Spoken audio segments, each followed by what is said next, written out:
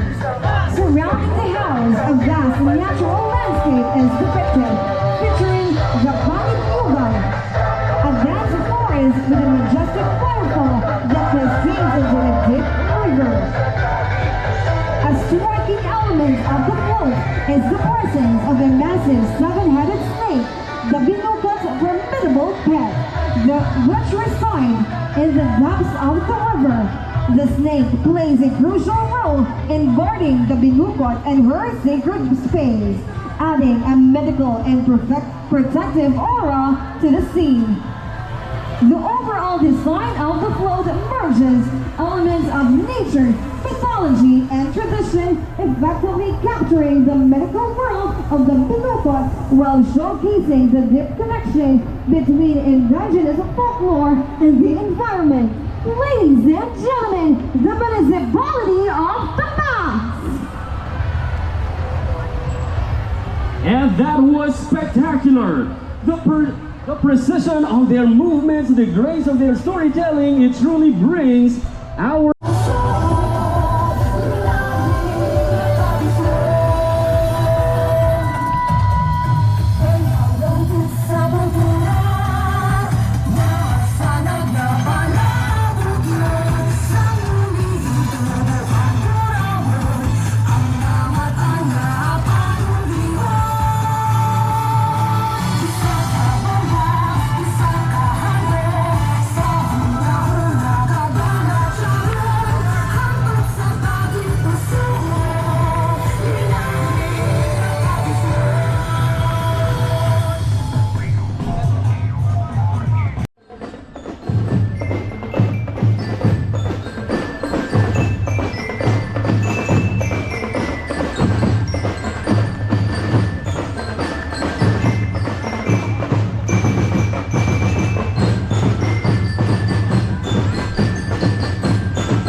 ladies and gentlemen, let us all welcome the Municipality of Malay.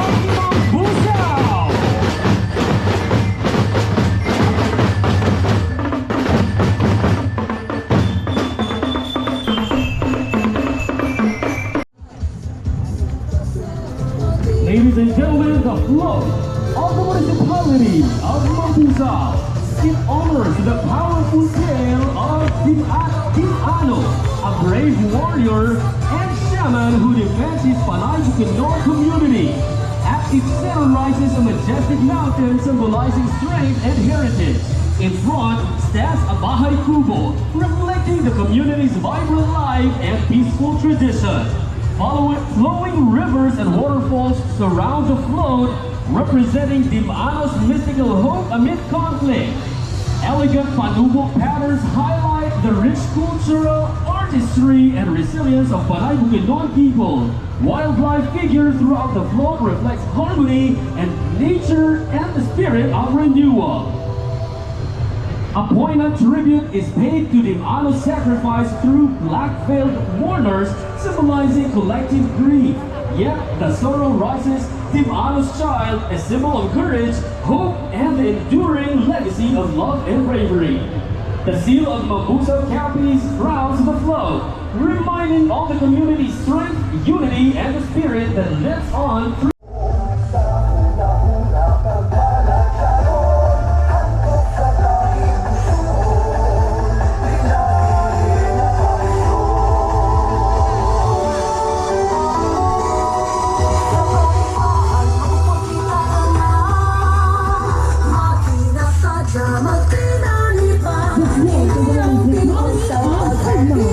Is inspired by the mythical tale of Mount Baruto, an early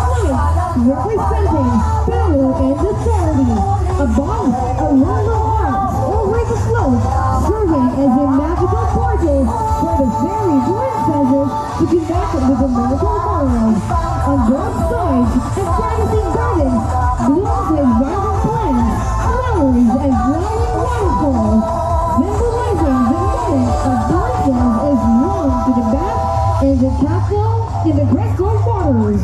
The rare features enchanted stairs light up with green roots as handrails, marble stones, and glowing fireflies, creating a magical, fairy-like atmosphere. This float captures the contrast between worlds, love, and the enchantment of myth.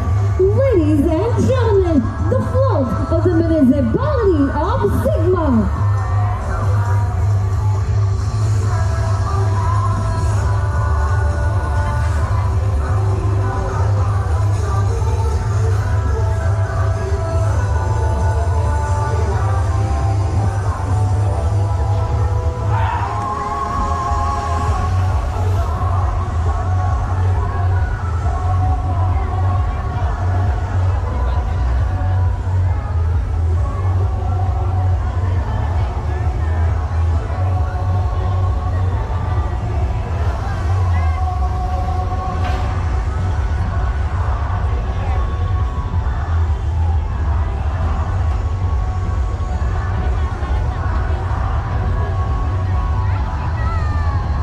What a magical experience! These tales remind us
is portrayed as decay, illness, chaos, and proliferation of fear and fearful beliefs. The Roxas City float utilizes recycled foam from upholstery shop in the city, repurposed materials from the last year's float, and abaca twine. Ladies and gentlemen, the float of Roxas City.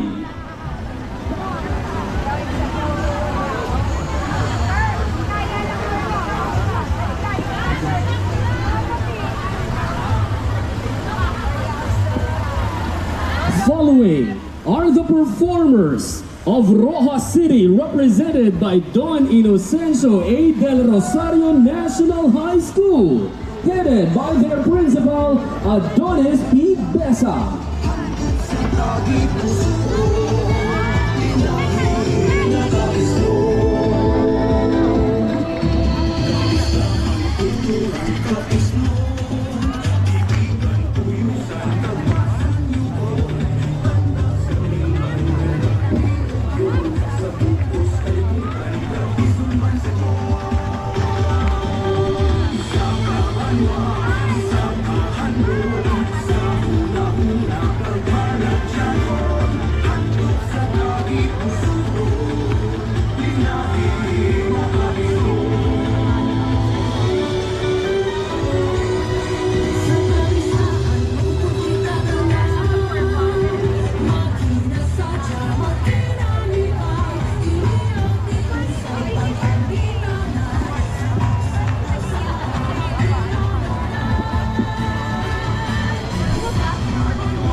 Once again, ladies and gentlemen, the city of Roxas represented by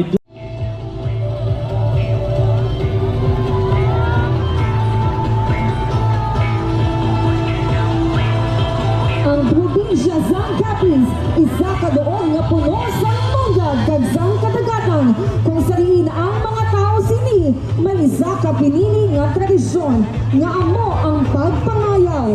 Ang pagpangayaw, amo ini ang isa ka buluhaton kung sariin ang Capisnon, nagakadto sa lain-lain nga doon gamit ang sakayang pangdagat nga ginatawag nga 𝗏𝗏𝗏𝗏.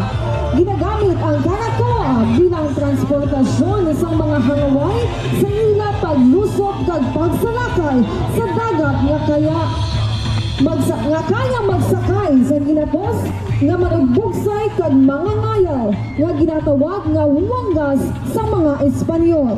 Isa ini kasahi isang balangay nga ginagamit man bilang isa ka behikulo pangkalakal nga may mataas nga kubyerta sa tunga sa mga barko kung sa diri nagasakay ang mga ngayaw nga Espanyol kag mga Capisnon. Yaraman ang mga babaylan nga amo ang nagatoy-toy sa ila para sa matawhay nga pagsubay sa dagat. Makita man sa nasambit nga 𝗏𝗏𝗏𝗏 ang mga tinumpok nga produkto kag ila mga balon nga kalangon sa pagpangayaw. Sa ulo sini makita ang isa kadako nga bakunawa nga nagapukop sang bulan nga may nagasimbolo sang ila kaisog kag kakusog. Ladies and gentlemen, the Municipality of Panitan.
Ang probinsya sang Capiz, isa ka doog nga puno sang manggag kag kadagatan kung saliin ang mga tao sini, may isa ka pinili nga tradisyon nga amo ang pagpangayaw.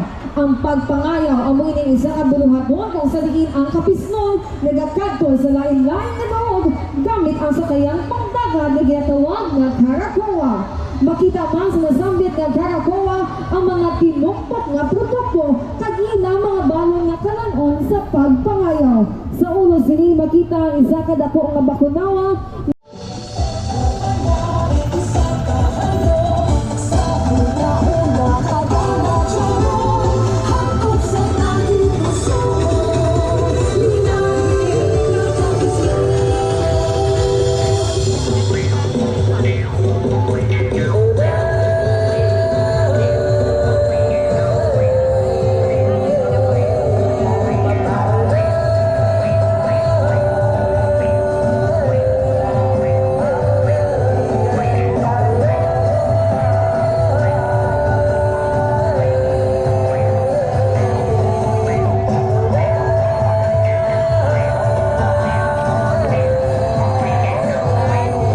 Ladies and gentlemen, approaching is the float of the Municipality of Haminda.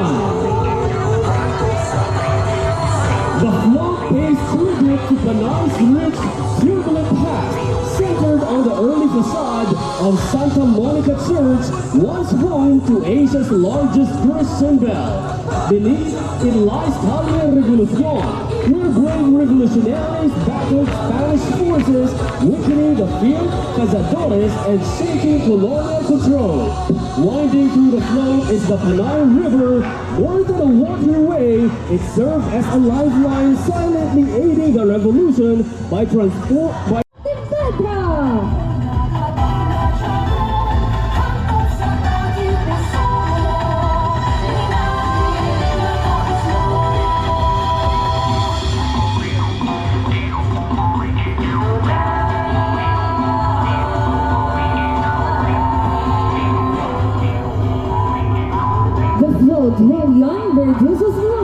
and defiance for freedom honors the bravery and resilience of 𝗪𝗪𝗏𝗧𝗏 and the 𝗪𝗪𝗏𝗏 community during the early 20th century against American colonial oppression.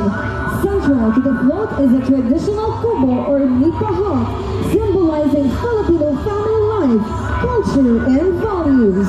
The kubo represents the agrarian roots of the 𝗪𝗪𝗏𝗏 people and their defiance against colonial forces.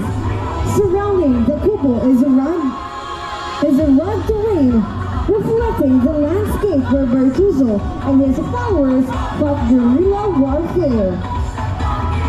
This terrain symbolizes the hardship faced by the fighters who endured danger and exhaustion while defending their land. Figures of 𝗪𝗪𝗏𝗧𝗏 and his men poised for action represent unity and bravery. The float contrasts world war scenes with everyday rural life, emphasizing the community's unwavering connection to their roots despite the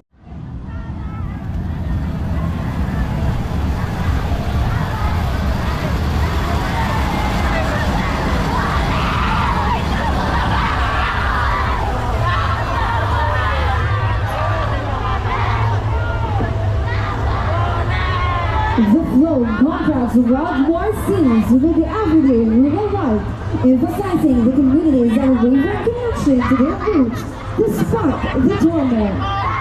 Ladies and gentlemen, the float of the Municipality of Pontevedra.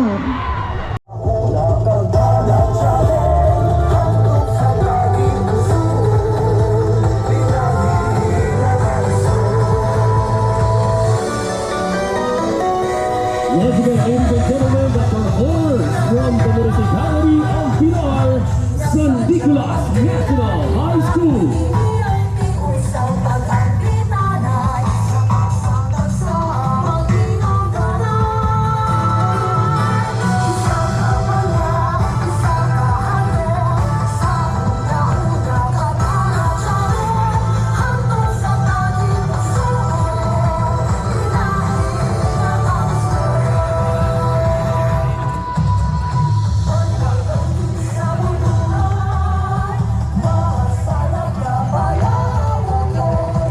Ladies and gentlemen, approaching is the float of the Municipality of Bilar. This float celebrates Capis's resilience during the American colonial era, honoring two pivotal figures, Attorney Josefa Abiertas and First Lieutenant Emilio Molina Bataga. Abiertas, a social reformer and suffragist, fought for women's rights and equality, while Bataga, a pioneering naval officer, symbolized Filipino excellence, with his Pilareño roots represented by the Balisong Hills. The centerpiece is Capiz High School, now Capiz National High School, symbolizing education as the foundation of progress. The Balisong Hills blend tradition and change, while the American bandstand represents American figure